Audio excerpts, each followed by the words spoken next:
Homer could drink beer without using his hands thanks to his remarkably flexible belly. But one day while playing video games, he embarrassed Bart. Watching every inch of his flab jiggle, he realized he couldn't go on like this and decided to start losing weight. Marge, however, thought he was just joking. Her mockery kept Homer awake all night, so he rolled out of bed, determined to make a change. He put on his long-neglected workout gear. Okay, boy. I want you to keep this exercise thing under your hat. That way I won't be embarrassed if I fail. Oh, great. Now the cat knows. Homer was ready to begin, but the moment he took his first step, he felt like he might drop dead on the spot. In the end, his dog had to drag him home. He was tempted to give up, but remembering the look in Bart's eyes only strengthened his resolve to lose weight. He let the dog pull him along. Homer kept running forward without stopping. He turned into the convenience store at just 2 in the morning. Apu was still half asleep. When he woke up, he instinctively reached for Homer's favorites, but Homer refused them all. Suddenly, Homer spotted the energy bars nearby. He grabbed one, stuffed it in his mouth, and ran for another half hour until he reached the gym. He took off his jacket, adjusted the weights, and lay down on the bench. Oh! Oh! Oh, I'm feeling this. Oh! Ooh, my head's gonna be sore in the morning. Oh! That's when Rainier couldn't stand watching anymore and decided to coach him personally. Rainier shouted all kinds of motivational slogans. 2 months later, Homer had built up real muscle. He admired himself in the mirror every day. His muscular physique was bursting through his clothes. His family was stunned to see him like this. Go ahead, try and grab some flab. Go on! No, not there! Not there either, over here! I've got some. No, here, try my foot! No, not that foot! Just feel my bicep.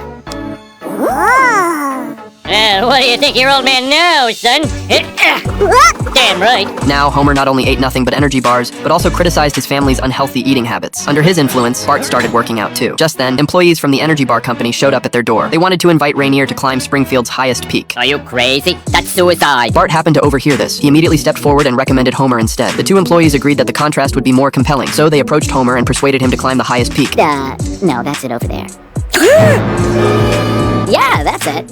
Just to the right of the one you're looking at. Not wanting to disappoint Bart, Homer went home to pack his climbing gear, but Abe suddenly appeared to stop him. He was afraid Homer would die up there. He recounted how he and his climbing partner had once attempted the same mountain. When their supplies ran out, his partner ate the last of the food, deliberately took all the gear, and left Abe to fall. He never saw his partner again after that, but Homer wouldn't listen and insisted on reaching the summit. Hey, my head has ear flaps. Soon, Homer's expedition got underway. For his safety, the sponsors hired a local guide. Homer had already climbed a considerable distance, relying on constant oxygen intake. Dad? Shouldn't you save a couple bottles for when you're a little higher? At night, they set up camp to rest. Homer called home to let his family know he was safe. Meanwhile, Bart was watching his every move through binoculars. Homer fell asleep lying in the snow. Suddenly, he started moving on his own. It turned out the guide had been secretly dragging him up the mountain. The next morning, Homer woke up and saw how high he had climbed without feeling a thing. He immediately told the guide to keep going. As night fell, the guide continued dragging Homer upward. It wasn't until Homer's pants got snagged and ripped off that he discovered the truth. No one had actually believed he could make it to the top, but thinking of not letting Bart down, he decided to finish the climb himself. Then technically, shouldn't you go back down and start all over?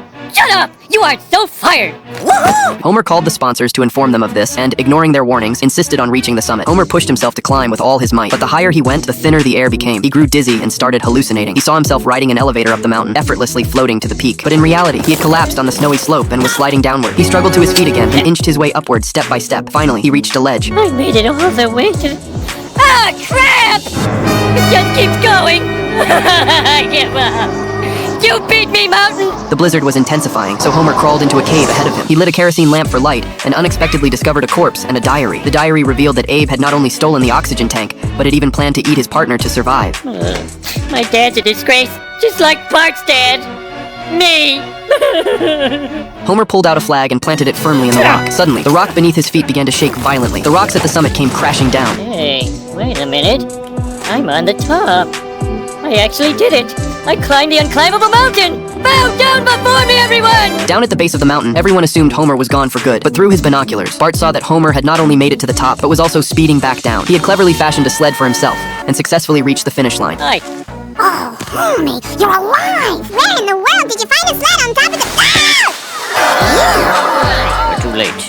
He's dead. It looks like someone tried to eat him. What are you looking at me for?